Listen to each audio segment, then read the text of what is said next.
I wanted to make a film about a guy who was locked out of his house, but as we got into the writing process, and we set it in Claremont in Cape Town, which is kind of an area near UCT, it became more and more apparent that this character would have those traits, and so we came into it quite organically, really. It's a subject that I don't think is it's a subject that exists. It's right there, and you can't really avoid it. Let's talk about the subject that you can't actually avoid, because it's a touchy subject. We are trying to move forward and we're all trying to be under this rainbow nation, but there are some real issues that we are not dealing with. Is there anybody that you based it on a suburb, based it on somebody, something you've observed?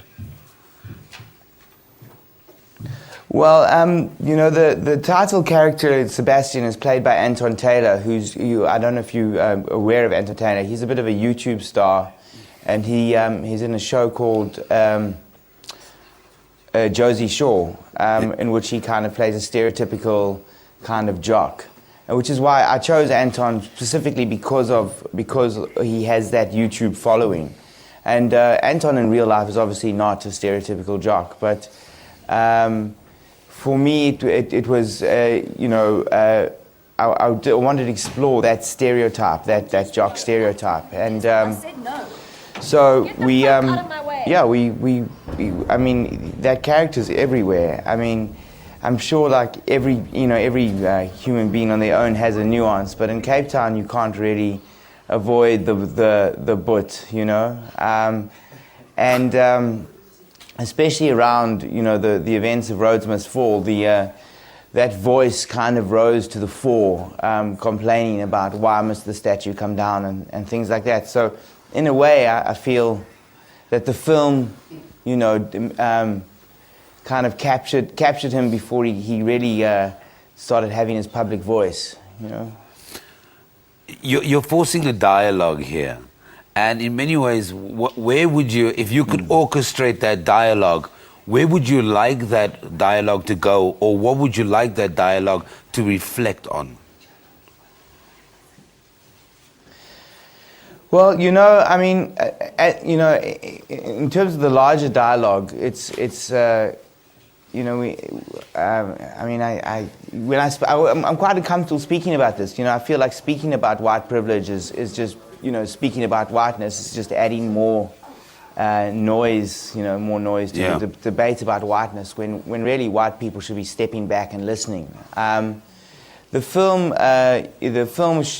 is a kind of a behavioral lesson. It shows the consequence of not listening. It shows the consequence of feeling entitled to, you know, help. It feels, you know, the consequence of of being entitled, of demanding, you know, access to shelter, communication, and food over and above everybody else.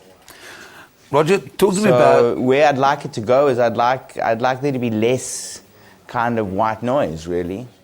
Talk to me about the fact that it was screened at the VIP Youth Fest and the reaction to not only obviously it was well produced, well put together, but the reaction from the youth, in terms of the subject matter in the way you tackled it. Well, you know, I've screened it quite extensively, and because it's a short film and because of the nature of short film in this country, you tend to travel with your film. So I've had a varied range of reactions across the board, but I would say the Youth Fest reaction was one of the most interesting. It was the first time I've actually managed to show a short film to a predominantly black audience. And you know, apart from the fact that it was mostly, you know, I would say that mostly people agreed with it. There wasn't a lot of kickback from the audience. The questions that arose were mostly around why the story was important for me to tell, and that becomes, as a filmmaker, it becomes very interesting. You know, I've made a film that's primarily designed to speak to an audience, a white audience, about their behavior. And so when you show it to a black audience and they see this behavior, they kind of shrug their shoulders and go, well, you know, we get it. We experience this every day. So, you know, why should, why does the film matter to them, I guess? For sure. Roger, we've run out of time, but thank you very much for joining us. That's Roger Young, director of the award-winning short film Keys, Money and Phone. You can Google and find out where you can view it. It is a short film and has been receiving some raving reaction to it. We take an ad break. We'll be back after that.